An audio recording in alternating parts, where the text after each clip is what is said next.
Di suatu pagi terlihat ada seorang gangster yang paling ditakuti seantero Jakarta Raya ini sedang bersiap-siap menjadi CEO di sebuah perusahaan besar milik mertuanya. Nama gangster itu adalah Pan-su. Sejak menikah dengan Soo-hyun yang merupakan anak dari bos gangsternya yang super tajir, kehidupan Pan-su yang dulunya melarat otomatis sekarang berubah drastis. Namun sikapnya yang gak berperi kemanusiaan tetap mendarah daging di dirinya. Seperti yang terjadi hari itu saat Pan-su akan membangun sebuah mall, ada sebuah pabrik kayu yang ngotot gak mau menjual lahannya. Agar pemilik pabrik itu menyerah, Pan-su memerintahkan tangan kanannya yang bernama Manchul untuk mengurusnya. Apabila tuh pemilik pabrik keke gak mau menjualnya, maka Manchul bisa memotong tangannya. Dan dalam hitungan sepersekian menit, Manchul berhasil membuat si pemilik pabrik menyerahkan lahannya. Berbulan-bulan kemudian, rencana pembuatan mall itu terrealisasikan dengan sangat mulusnya.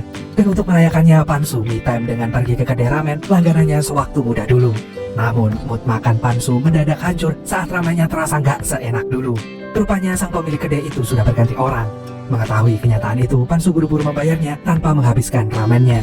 Dan di waktu yang bersamaan, ada seorang bocah culun berbadan gendut bernama Dong-hyun memberitahu si pemilik kedai kalau dompetnya ketinggalan. Bukannya marah, si pemilik kedai malah membiarkan Dong-hyun pergi, dan sebagai gantinya Pan-su lah yang akan membayarnya. Meski awalnya keberatan, Pan-su akhirnya bersedia juga membayar makanan bocah itu. Ketika dalam perjalanan pulang, Pan-su mendadak kejebak macet. Sewaktu dirinya memutuskan turun dari mobil, tiba-tiba aja gak lama kemudian Pan-su tersadar sambil terheran-heran sendiri karena orang-orang di sekelilingnya terus saja memanggilnya dengan sebutan Nak. Padahal sudah jelas kalau dirinya tuh udah tua bangkotan. Pas gak sengaja melewati ruangan, terlihat dirinya sedang berbaring gak berdaya. Pan-su seketika shock berat, apalagi saat mantan pabrik yang ia gusur waktu itu tiba-tiba datang memeluknya.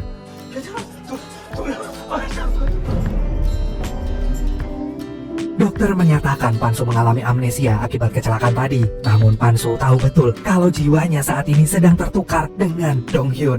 Di mana mantan pemilik pabrik kayu itu adalah ayah Dong-hyun yang bernama Jong-ki. Gak terima dengan semua kenyataan itu, Pan-su sontak merasa kesal bukan main. Ia terus saja berkata kasar. Dan di tengah kekesalannya itu, Pan-su teringat dengan omongan pemilik kedai kalau ia akan memberikan Pan-su hadiah. Dengan secepat kilat Pan-su mendatangi kembali kedai itu. Dan sialnya kedai itu sudah tutup untuk selamanya. Pan-su pun kemudian pulang ke apartemennya. Ia awalnya ikut merasa sedih saat melihat Soo-hyun sedih, tapi ternyata Soo-hyun sedih karena kalungnya rusak, bukan karena mengetahui dirinya mengalami kecelakaan. Dan begitu melihat kehadiran Pan-su yang sekarang, tentu saja Soo-hyun gak mengenalinya. Ia mengira bocah itu adalah orang gila yang baru kabur dari rumah sakit jiwa. Soo-hyun dengan cepat memanggil polisi. Dan di kantor polisi, Jong-ki terus menjelaskan tentang kondisi anaknya yang amnesia. Mengingat Pan-su saat ini dikira masih di bawah umur, ia pun bebas dari hukuman. Meski begitu, Pan-su ingin kembali ke tubuhnya sendiri. Sayangnya, sekeras apapun ia mencoba, jiwanya tetap aja gak mau kembali ke raganya. Dan lebih parah lagi, Manchul pun gak bisa mengenalinya. Dan beberapa hari kemudian, Pan-su pulang ke rumah Dong-hyun, yang kalau mau dibandingin, rumahnya itu seluas kamar di apartemennya. Jong-ki kemudian menghidangkan 2 kali lipat makanan yang biasa dimakan anak itu. Tadinya Pan-su gak mau memakannya, tapi sekalinya mencoba, makanan itu dalam sekejap habis gak tersisa. Seakan-akan Pan-su sudah gak makan selama berbulan-bulan. Dan mulai saat ini Pan-su mau gak mau harus menjalani kehidupannya sebagai Dong-hyun, si pelajar SMA yang culun. Besoknya Pan-su diantarkan Jong-ki ke sekolah. Ia kemudian diajak menemui wakil kepala sekolah untuk mencari tahu siapa pelaku yang telah membuat anaknya jatuh dari atas gedung. Namun karena wakil sekolah gak memberikan jawaban yang memuaskan, malah seolah-olah berusaha menutupinya, Pan-su pun berinisiatif untuk menemukan pelakunya sendiri. Ketika masuk kelas, Pan-su duduk di sebelah Jae-ik dan begitu melihat keadaan di sekelilingnya, ia merasa ada yang gak beres. Apalagi saat dirinya sedang asik makan di kantin, ia gak sengaja melihat seorang cewek bernama Hyung-jung sedang dibully di depan matanya. Melihat itu, Pan-su langsung menegurnya yang kemudian menyulut emosi salah seorang siswa. Ia lantas mengajak Pan-su ketemuan di belakang sekolah. Namun pas bocah ingusan itu menyuruhnya menjadi budak dan membelikan makanan setiap jam istirahat, Pan-su secara frontal menolaknya. 이 동현이라는 놈이 그냥 만만해서가 아니라 존나 만만해서 알겠니?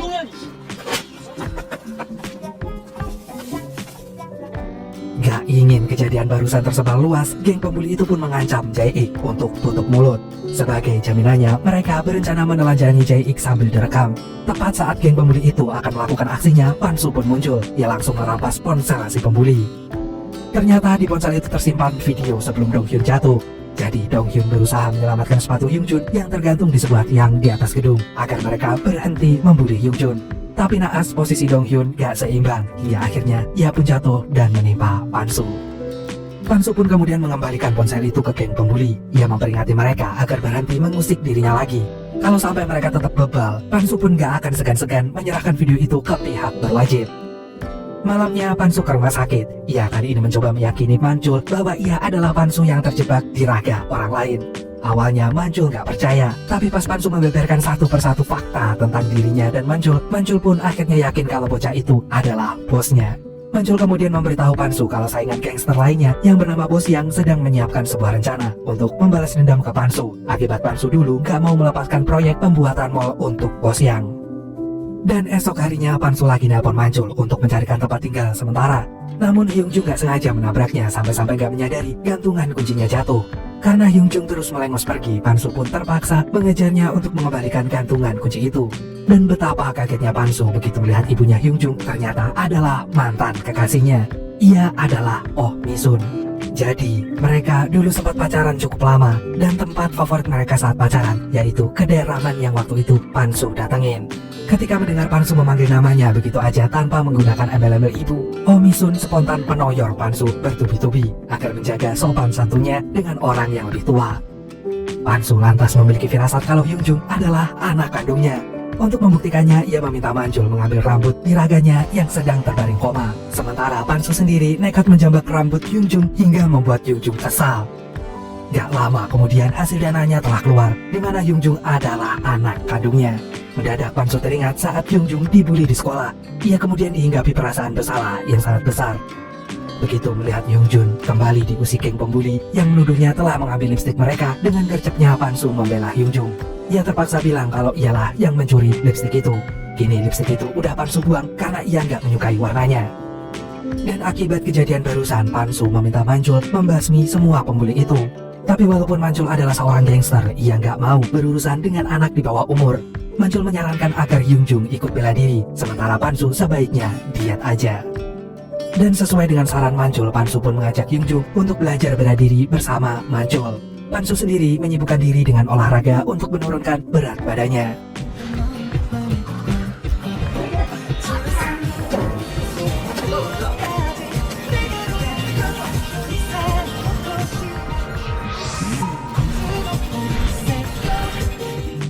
Dan kini penampilan Pansu telah berubah drastis.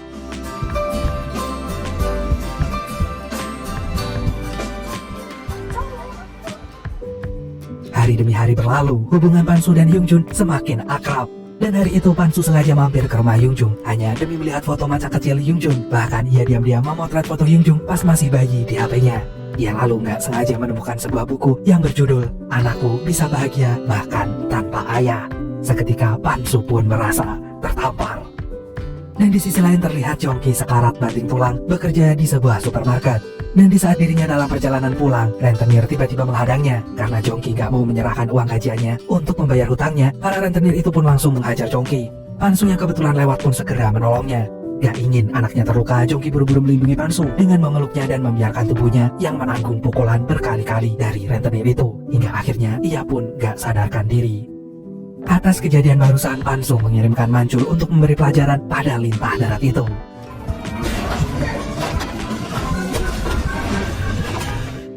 Akhirnya para rentenir itu sepakat jika tiap bulannya Jongki hanya akan membayar hutangnya aja tanpa perlu ada bunga pinjaman lagi.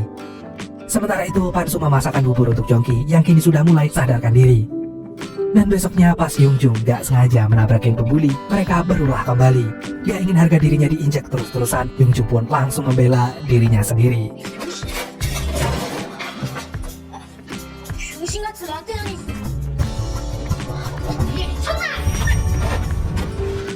Dan sesaat kemudian Hyung Jung dihampiri oleh cowok yang selama ini ia suka. Namanya adalah Min Woo. Ia ingin mengundang Hyung Jung ke acara ulang tahunnya di hari Minggu nanti. Tentu saja Hyung Jung menerima undangan itu. Dan Pansu yang melihatnya pun hanya bisa ikut senang karena sepertinya cinta anaknya gak bertepuk sebelah tangan. Sepulang sekolah, Pansu pun pergi menemui Oh Mi-sun di wartegnya. Di sana, Mi-sun sudah memasakkan Pansu ramen. Melihat Pansu begitu lahapnya menyantap ramen buatannya, Mi-sun pun teringat dengan ayah Hyung Jung. Gak berselang lama, datanglah seorang pembeli yang terlihat mabuk berat sampai bersikap tidak senonoh terhadap Misun. Hal itu lantas membuat Pansu meradang, dan tanpa pikir panjang Pansu langsung menegurnya. Tapi bukannya kesal, pembeli itu malah semakin menjadi-jadi, hingga akhirnya Pansu pun turun tangan menghajarnya.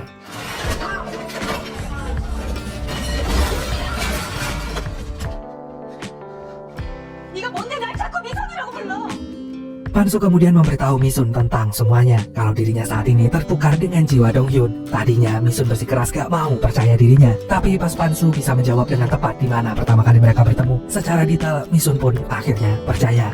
Misun lalu merumpahkan segala kekesalannya selama ini kepada Pansu yang tiba-tiba muncul kembali, seolah-olah ia gak pernah sadar bahwa ditinggal pas lagi sayang-sayangnya itu sangatlah menyakitkan. Apalagi saat itu Misun sedang mengandung Hyunjung. Jadi waktu itu Misun sudah berniat ingin memberitahu Pansu kalau dirinya sedang hamil. Tapi Pansu lebih dulu memutuskannya karena ia akan segera menikah dengan anak konglomerat sekaligus anak ketua gangsternya.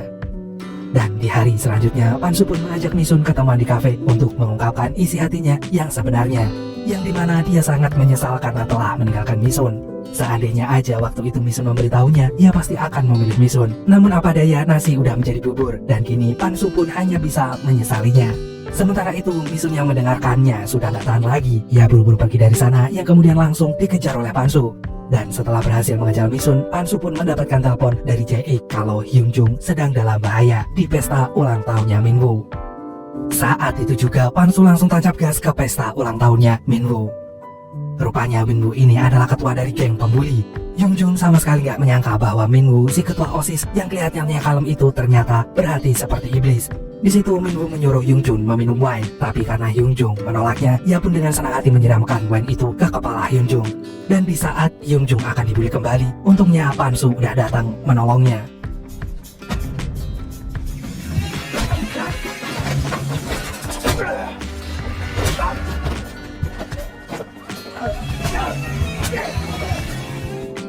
Sejak kejadian itu, Hyunjung mulai menyukai Pansu, dan ia pun secara terang-terangan mengajak Pansu kencan.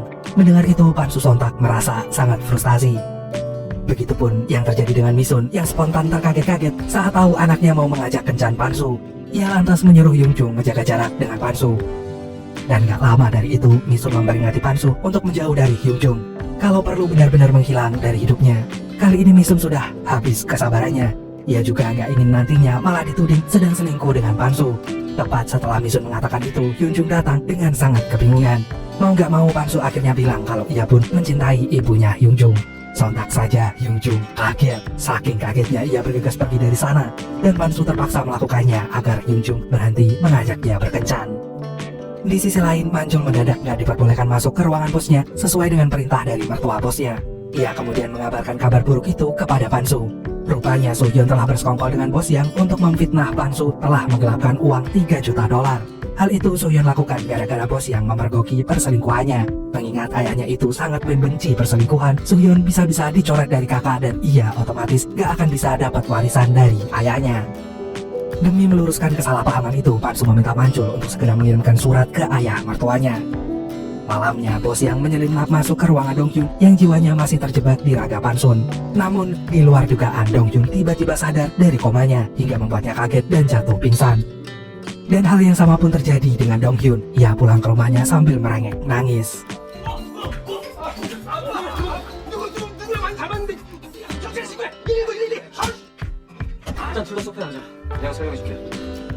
Pansu lalu menjelaskan apa yang sebenarnya terjadi kepada Jongki bahwa jiwa mereka telah tertukar. Jongki yang mendengarnya pun tentu saja menganggap itu hanyalah sebuah bualan. Tapi pas Donghyun menceritakan masa kecilnya, Jongki yakin ini benar-benar nyata. Sehari kemudian Pansu mengajak Donghyun pergi ke warteg Misun. Dan dengan berat hati Pansu membohongi Misun kalau jiwanya dan Donghyun sudah kembali ke raganya masing-masing. Namun baru aja momen haru akan dimulai, bos yang tiba-tiba datang dan mengacaukan segalanya hingga membuat Donghyun bersembunyi di balik tubuh Misun. Bahkan saking takutnya, Donghyun malah nangis kencang. Dengan cepat, Pansu meminta Misun dan Donghyun bersembunyi di dapur selagi dirinya sibuk baku hantam dengan bos yang dan anak buahnya itu.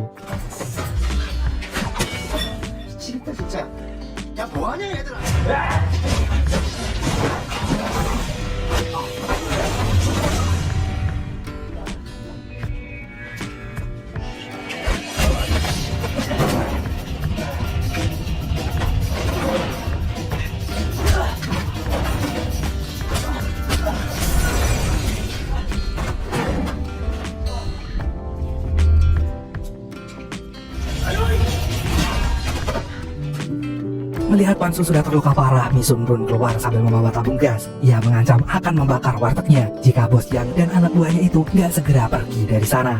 Untungnya ancaman itu mempan hingga membuat Bos Yang dan komplotannya berlari terbirit-birit.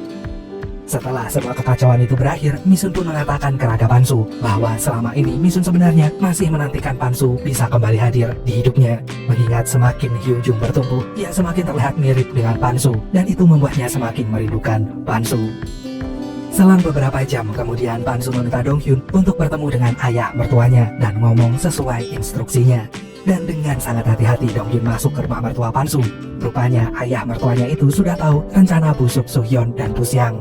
Hal itu kemudian membuat ayah mertuanya mewariskan semua hartanya kepada Pansu.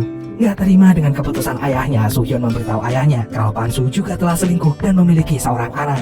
Sialnya di saat-saat genting seperti itu, alat pendengaran Donghyun rusak dan ia pun menjelaskan yang sebenarnya terjadi. Pansu memang telah memiliki anak, tapi ia pun baru mengetahuinya setelah kecelakaan ini. Apabila hal itu mengurungkan ayah mertuanya memberikan warisannya pada dirinya, ia sama sekali gak keberatan. Karena baginya, selalu ada untuk keluarga adalah hal yang paling utama. Dan benar saja ayah mertuanya pun menarik kembali warisannya. Namun bukannya marah-marah, Pansu malah berterima kasih pada Donghyun karena ia telah menyelamatkan hidupnya. Namun baru aja mau lega, Suhyun tiba-tiba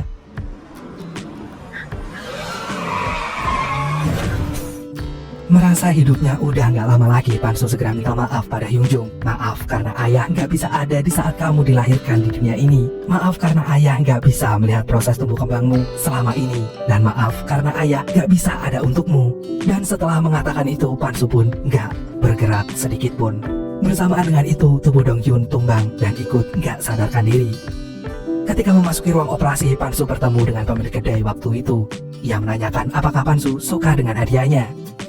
Dan 6 bulan kemudian, jiwa Donghyun telah kembali ke raganya dan ia juga sudah mulai masuk sekolah lagi. Dan betapa kagetnya Donghyun saat seisi kelas menyambutnya dengan hangat. Karena ternyata geng pembuli itu telah dikeluarkan dari sekolah berkat Donghyun. Dan sejak saat itu Donghyun menjadi idola satu sekolah.